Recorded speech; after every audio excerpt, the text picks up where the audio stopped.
মানুষের আছে যত বেশি তার চাই তত বেশি। শেখ সাদি রহিমাহুল্লাহ, ইরানের বিখ্যাত কবি, বালাগাল উলা বিকামালিহি কাশাফাদ দুজা বিজামালিহি, এই কবিতা লিখে বিখ্যাত হয়েছিলেন।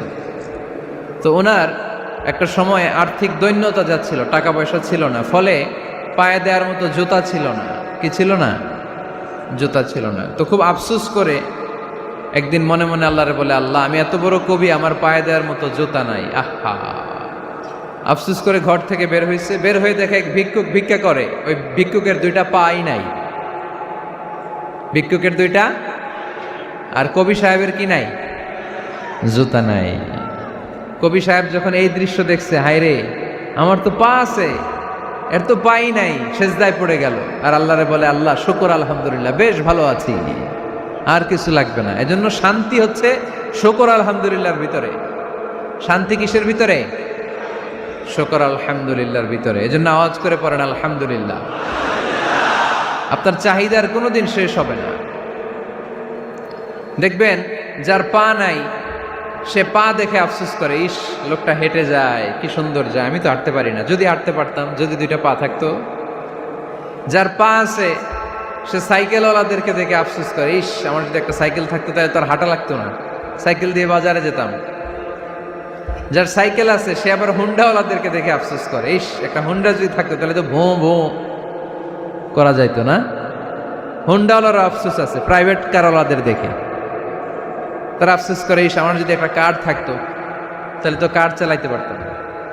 যাদের প্রাইভেট কার এদেরও আফসোস আছে, ইস আমার যদি একটা হেলিকপ্টার যদি থাকতো তাহলে তো উড়াল মারতে পারতাম, ঠিক না? হেলিকপ্টারওয়ালাদেরও আফসোস আছে, আমার যদি একটা জেট প্লেন থাকতো, jet plane, private jet plane, prince Walid bin তালালের মতো 70% মেড অফ গোল্ড, তার একটা জেট প্লেন আছে, এটার 70% স্বর্ণ দিয়ে বানানো। তার মানে চাওয়ার কোনো শেষ আছে? নাই। সুখ শান্তি যদি চান, অলওয়েজ পড়বেন আলহামদুলিল্লাহ। কে পড়বেন? টাকা যার বেশি, টেনশন তার বেশি। সাধারণত টাকা যার বেশি, রোগ তার বেশি। টাকা যার বেশি, শান্তি তার কম।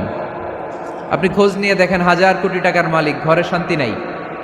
স্ত্রীর সাথে মনোমালিন্য, স্ত্রী যায় একদিকে, উনি যায় আরেকদিকে। পোলায় কই যায়, পোলায় নিজেও জানে না, মেয়ের অবস্থা খারাপ, আরেক ছেলের সাথে হাঁটে। তো এই হচ্ছে এদের লাইফস্টাইল। সবাই না, আল্লাহওয়ালা যারা তারা ভিন্ন। রাতে এদের ঘুম হয় না, অনেকগুলো ঘুমের ট্যাবলেট খেয়ে ঘুমাতে হয়, ঘুম আসে না, ঘুম আসে না।